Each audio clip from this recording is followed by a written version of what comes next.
Bonjour à tous, bienvenue dans notre émission spéciale Nouvelle musique francophone. Je suis Thomas Laurent, le directeur de l'Alliance française de Banska Bystrica. À mes côtés, Gaspard. Bonjour à vous, moi je suis un étudiant de Sciences Po Ex qui effectue mon stage au sein de l'Alliance française de Banska Bystrica. Alors, on va vous présenter notre sommaire de cette émission. On a préparé des choses avec des vidéos, mais aussi quelques informations, des tableaux. Donc, allons-y vers le sommaire. En première partie, nous allons voir un petit peu ce qu'écoutent de nos jours les Français, qu'est-ce qu'on écoute en France. Ensuite, on verra les artistes qui s'exportent le mieux à l'étranger.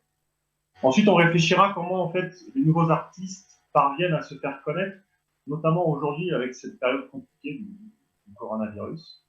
Ensuite, on fera une longue parenthèse autour du concours de la chanson francophone, qui est centralisé par l'Alliance française de Banska Bystrica, mais qui regroupe également l'Alliance française de Košice et évidemment l'Institut français de Bratislava. Et puis ensuite, on aura le temps de finir avec nos petits coups de cœur.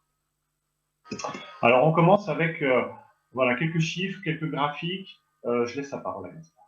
Voilà, donc pour répondre à la question qu'écoute-t-on de nos jours en France, on s'est appuyé sur des études réalisées par le journal français Libération, qui se basent sur la source qui est Spotify.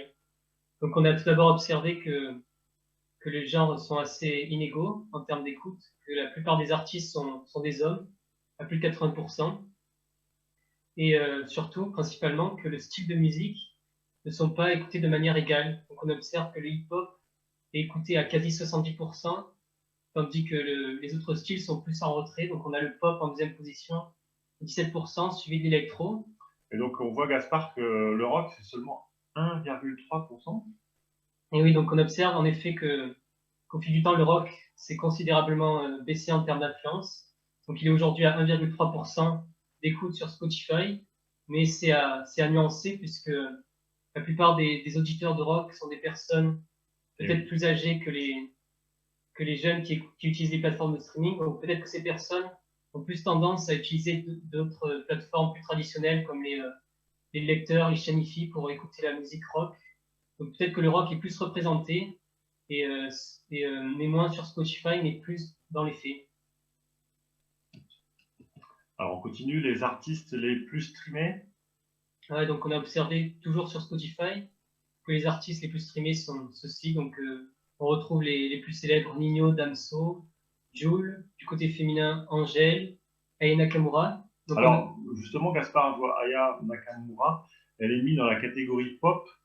C'est un peu étonnant, non? Oui, donc en fait Aya Nakamura, c'est une chanteuse francophone qui est assez populaire, qui connaît un très grand succès à l'international et en France.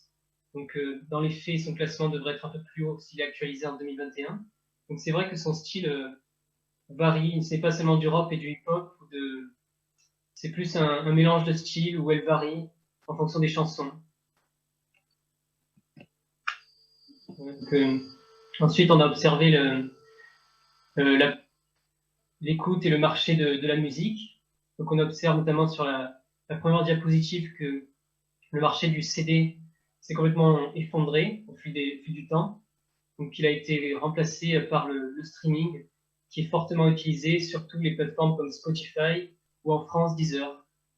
Alors je vois une petite remontée du vinyle. Comment tu expliques ça? Oui, donc on observe que vers 2016 jusqu'à aujourd'hui, le vinyle connaît un léger renaissance en quelque sorte. Donc c'est plus pour son aspect vintage et branché que ce moyen d'écoute revient, refait surface, même s'il n'est pas très adapté et qu'il est de moins bonne qualité que le streaming. Alors est-ce que tu annonces un retour de la cassette audio?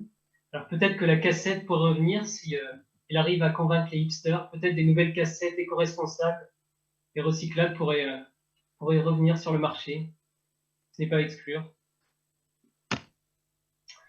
Alors on écoute un premier extrait musical qui nous présente ça. Ouais, donc c'est le tube de l'été en France, donc qui est sorti il y a 3 mois, qui a comptabilisé à peu près 90 millions de vues. Donc c'est une reprise d'une chanson russe qui s'appelle Kalinka, Donc c'est repris par Sosomanes et PLK, donc c'est adapté avec le style moderne du hip-hop français.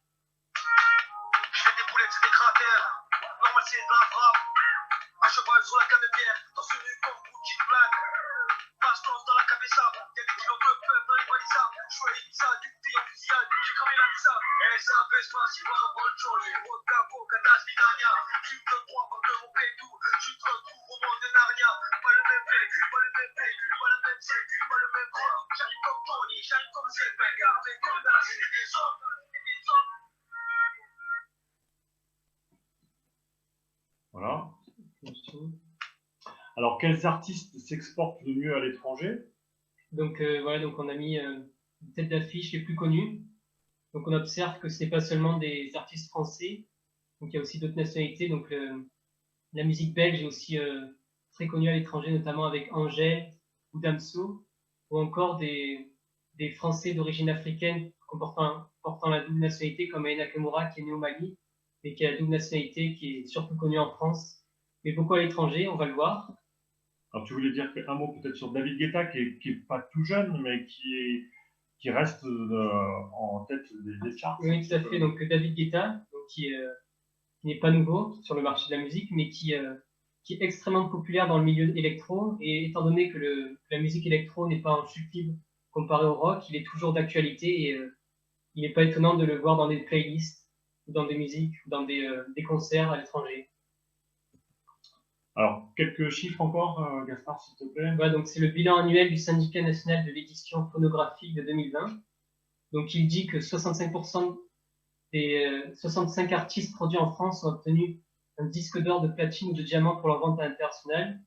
Donc il faut rappeler déjà donc ces certifications des disques d'or, de platine, de diamant sont reconnus par le SNLP, ce syndicat qui comptabilise les vues qui sont regroupées sur toutes les plateformes de streaming de manière à obtenir un résultat objectif du nombre de vues de chaque écoute, étant donné qu'on ne peut plus comptabiliser par le nombre de disques vendus, étant donné qu'on n'en vend plus et que les principales écoutes ne se font pas sur cette plateforme. Donc ça, c'est en forte augmentation avec le contexte du coronavirus. Donc on voit que ce chiffre est 3 fois plus élevé qu'il y a 5 ans et 18 fois plus qu'en 2019. Donc ensuite, concernant les styles de musique, on constate que chaque style cumule une importante part de ses ventes à l'étranger, notamment l'électro à 40%, avec des artistes comme justement David Guetta qui ont toujours une forte cote à l'étranger. La musique urbaine aussi, donc on voit un tiers de la musique urbaine réalise ses ventes à l'étranger. Donc le rap français a une forte popularité, notamment dans d'autres pays d'Angleterre, des États-Unis ou l'Espagne. Et enfin la musique pop, qui représente quand même 15% de ventes à l'étranger. Alors, Aya Nakamura, tu nous en parles un petit peu plus précisément? Voilà, donc on a choisi de faire un zoom particulier sur Aya Nakamura parce que c'est l'étoile montante de la musique francophone à l'international, puisqu'on observe notamment sur Spotify qu'elle se situe en tête de l'album le plus écouté, donc avec quasi 1 milliard de vues pour son projet Nakamura, sorti en 2018. On observe aussi que c'est l'artiste féminine française la plus écoutée sur Spotify et qu'elle cumule à peu près 20 millions d'écoutes par mois. Et enfin qu'elle est 130e au classement mondial. On va écouter un petit peu Aya. Ouais, tout à fait. Donc on va vous montrer un extrait de son tube, Dja, sorti il y a 3 ans, qui a cumulé 800 millions de vues sur YouTube.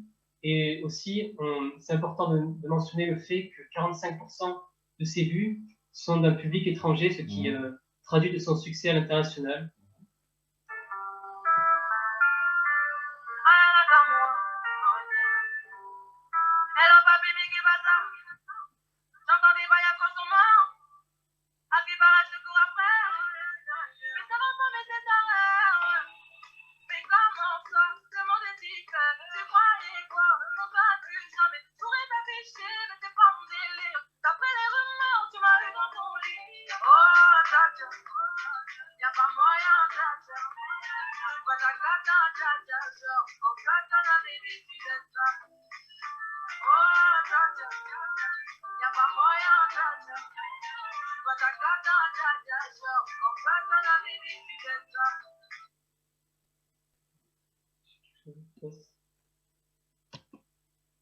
Alors, va parler un peu de TikTok, des réseaux sociaux, Instagram, Facebook.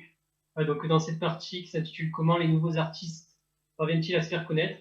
Donc on va aborder les nouveaux moyens. Donc avant c'était surtout de la promotion de manière traditionnelle, avec la radio, peut-être la télévision. Donc maintenant la communication principale se fait sur les réseaux sociaux. Donc il y a les pubs traditionnelles sur Instagram, Facebook. Mais aussi récemment surtout il y a un nouveau moyen. Donc c'est par le biais de TikTok. Donc on a pris l'exemple de Weshden, qui est une chanteuse française qui était inconnue de tout public il y a 2 ans. Donc elle a lancé un défi sur la plateforme TikTok. Donc elle a réalisé une chanson qui s'appelle Anissa, qui est un peu humoristique avec des fautes de français et une histoire assez originale, avec des paroles assez drôles. Donc elle mettait en scène ce clip, enfin, sa chanson sur TikTok, et puis elle a demandé à ses abonnés de faire de même, d'interpréter, de réaliser des vidéos similaires. Donc ça a très bien marché, ça a fait un énorme buzz, et aujourd'hui elle se trouve en top des ventes en France. Ouais, donc les réseaux sociaux sont plus importants, puisque les artistes cherchent à augmenter leur popularité et leur prestige par leur nombre d'abonnés. Donc c'est le moyen principal de se faire connaître pour justement faire des ventes, notamment par leur vente principale se font par les concerts en fait. Parce que comme on a observé la mutation du marché du streaming qui est un milieu assez précaire, vu que ça ne paye pas beaucoup les artistes. La principale source de revenus des artistes se trouve désormais dans les concerts.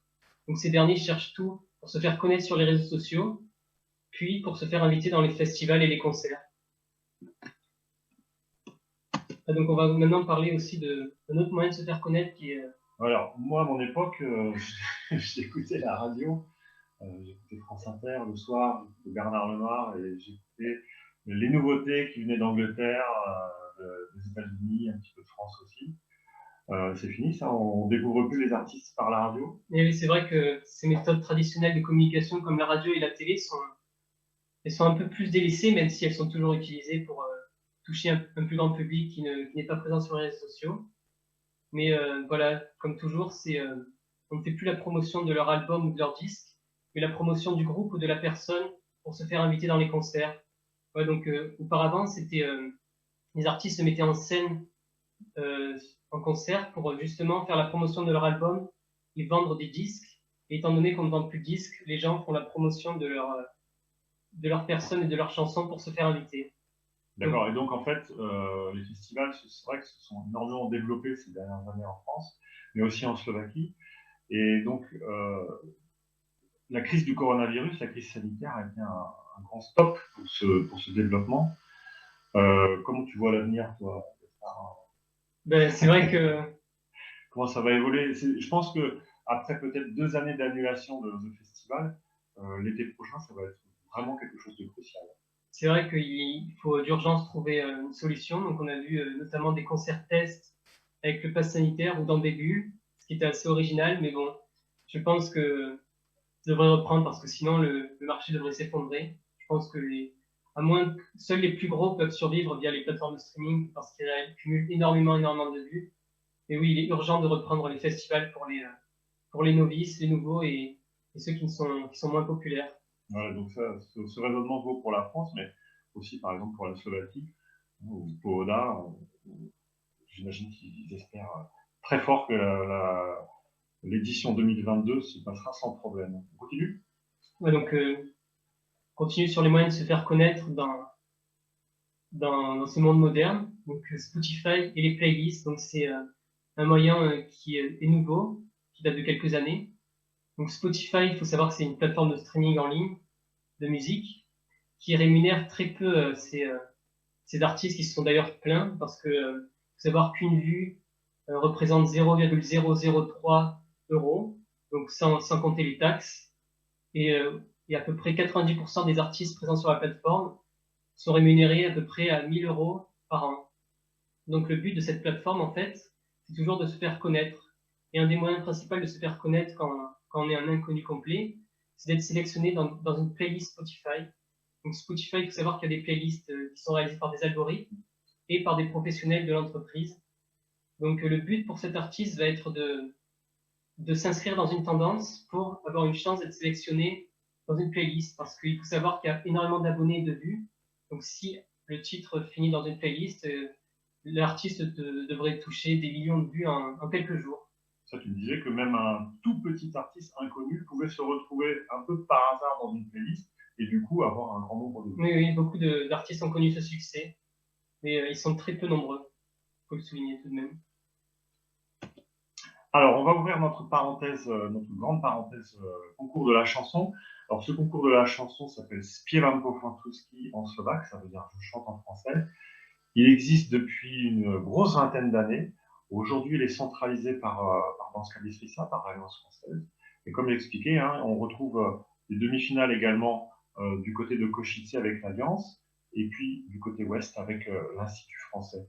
La finale nationale est régulièrement à Danska Bystrica, il y a quelques années, elle a eu lieu également à Zvolen, et une finale internationale avec le V4, avec nos voisins hongrois, tchèques et polonais, est également organisée. Donc c'est plutôt vers l'été, vers le mois de juin. Alors, Śpiewam po francuski, on va en parler notamment pour voir un petit peu comment nous, les organisateurs, on propose des choses nouvelles aux participants, mais aussi ce qui est peut-être encore plus intéressant, c'est qu'eux-mêmes nous proposent leurs nouveautés. Alors, on fait la promotion des nouveaux artistes francophones via des playlists. Sur notre chaîne YouTube Alliance française Danska Bystrica, nous avons des playlists et chaque année, notamment avec l'aide de Stéphane Tardy, qui était lecteur à l'université à Nitra, on mettait en place des playlists. C'était des playlists à caractère indicatif, ce n'était pas une obligation de choisir dedans. Et comme je le dis justement, les jeunes proposaient leurs chansons. Hein. On essayait de toujours aussi proposer de la modernité et on propose des chansons vieilles uniquement de 15 ans. Hein. Donc là, on a sélectionné 3 artistes. On va voir qui est Caroline Savoie, qui est Iseult, et puis Clou. Alors Clou, on va pas voir de vidéo d'elle, mais c'est quelqu'un qu'on a proposé dans une playlist. Et puis en ce moment, on commence un petit peu à percer. Caroline Savoie, on va commencer avec elle. C'est une artiste du Canada et on la connaissait absolument pas. Et c'est Petra Palubova de Bardeo, une jeune de Bardeo, qui nous l'a fait découvrir et qui a gagné l'édition 2021. Regardons ça. Seul face au vide, les vents m'échappent l'encre. Je n'ai plus grand chose à dire. Le bleu sur Montréal, les villes des promesses ne tiennent qu'à une ficelle. Voilà, donc Petra Palubova qui nous a fait découvrir cette artiste, Caroline Savoie. Et vous avez vu que c'était une version en studio, c'est-à-dire une version online. Les deux dernières éditions de Śpiewam po francuski, à cause de la crise sanitaire, ont eu lieu via des vidéoclips que les jeunes nous ont envoyés. Alors, on regarde une deuxième artiste, Iseult. Alors, c'est un petit peu la même chose. Teresia Bliharova nous a envoyé ce vidéoclip. Elle a gagné, en fait, c'est la gagnante de l'édition 2020. Et on ne connaissait pas bien Iseult. Maintenant, on la connaît plus. Hein. Iseult est assez populaire, en fait, aujourd'hui. Hein. Oui, tout à fait. Donc, Iseult, qui est connu aussi pour son engagement politique, pour essayer de décomplexer les jeunes de forte corpulence. Donc, elle a été notamment appuyée par des marques de mode, de mannequins. Donc, la marque londonienne Assos, qui l'a engagée comme mannequin pour ses défilés, toujours dans cet objectif de décomplexer les jeunes sur leur physique. Voilà, et donc ce qui est intéressant avec cette vidéo, donc déjà, c'est une vidéo qui a été réalisée aussi par un jeune lycéen, et vous verrez Benjamin qui jouait du fouillara. Alors fouillara, c'est évidemment pas dans la version originale d'Iseult, hein, c'est quelque chose qu'on retrouve dans les montagnes slovaques. Regardons ça.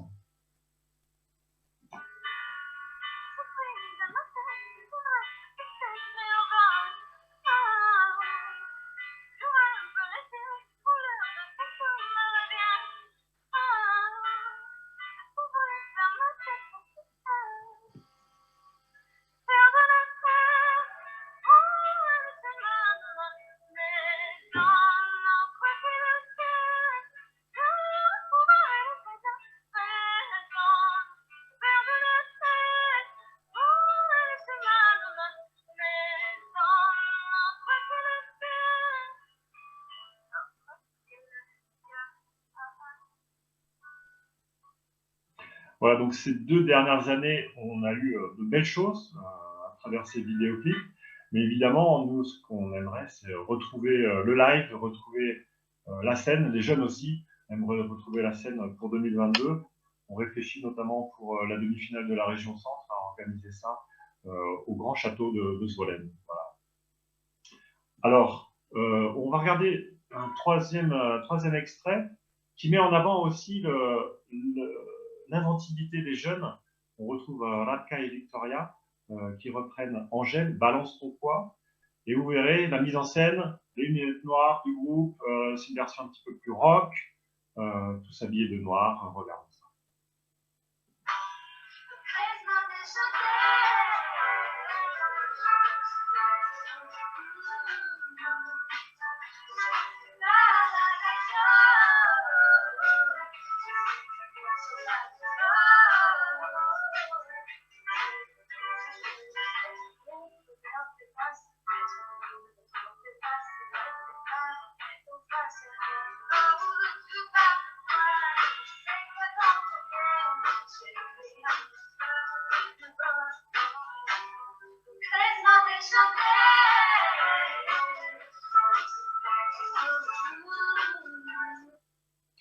Voilà, Vika et Radka qui reprenaient Angèle. Alors, on a montré beaucoup de jeunes. Il n'y a pas de limite d'âge au concours. On peut avoir 80 ans et s'inscrire. Mais c'est vrai que c'est plutôt un public lycéen. On a beaucoup de 15-17 ans qui participent. Ce qui est intéressant aussi avec ce concours au niveau pédagogique, j'ai envie de dire, c'est qu'on a beaucoup d'exemples. On a vraiment beaucoup d'exemples de jeunes qui sont arrivés au français via le concours. Et par exemple, il y a la gagnante d'il y a 2 ans, Victoria Galanetsova, qui a commencé en 2015 avec un niveau 0 et qui a réussi l'été dernier son DALF C1. Voilà, donc je ne vais pas dire que c'est grâce à la musique, mais en tout cas, c'est une motivation pour améliorer son français. C'est indéniable. Alors, on va finir avec nos coups de cœur. Tout à l'heure, on a vu que le rock avait des chiffres un petit peu faméliques. Alors, Feu Chatterton, est-ce que c'est du rock? Oui, en partie. C'est un groupe qui mélange beaucoup de styles. Ça reste aussi de la musique française. On parlait aussi tout à l'heure de la crise sanitaire et Feu Chatterton, c'est vraiment le symbole d'un groupe qui vit sur scène également. Donc pendant la crise sanitaire, on les sentait enfermés, mais ils proposaient beaucoup de vidéos live sur Instagram. Et cet été, ils ont réussi à tourner un petit peu et ils étaient déchaînés. Donc Feu Chatterton, c'est un grand groupe de scène. Ils ont sorti plusieurs albums et ils ont sorti un album cette année qui était un grand événement. On regarde un extrait du Monde Nouveau. Excellente chanson, Feu Chatterton, que je recommande à tous. Un grand vent nouveau souffle sur le pays, chaudement dans un bain de foule d'évo, à moitié épaillé. On se mouillait mollement, la glace foulait dans les chemises, c'était à n'y comprendre rien. Tout le monde se plaignait en ville, du climat subsaharien. On n'avait pas de morale, mais nous répondait bien à tous les mots, les traits d'esprit du serveur central.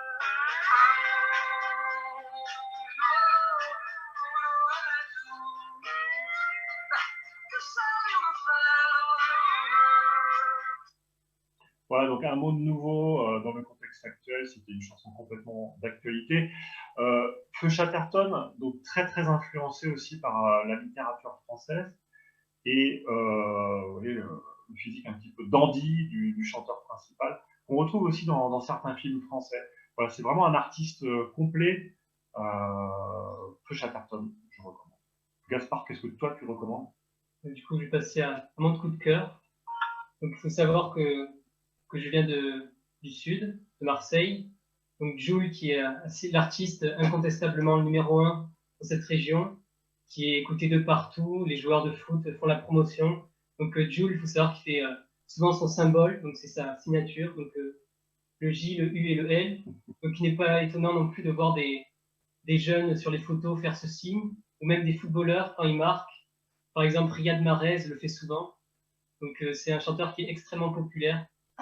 Et je crois, pardon Gaspard, je crois que tu as eu du mal à trouver une chanson qui pouvait correspondre un petit peu au format de la présentation d'aujourd'hui, Et non? oui, en effet, Jules est un artiste qui ne fait pas souvent dans le politiquement correct par, par ses paroles provocantes ou provocatrices et sa vie remplie de substances illicites.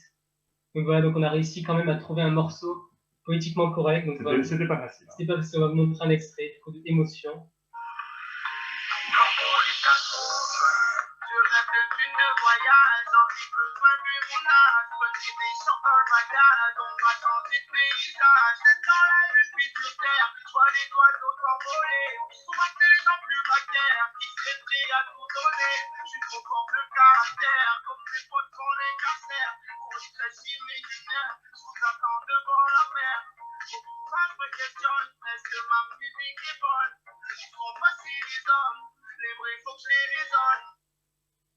Voilà, merci Gaspard. Bon, moi je préfère peu Chatterton, hein, mais bon, il n'y a pas de problème. C'est un peu le choc des générations. Exactement.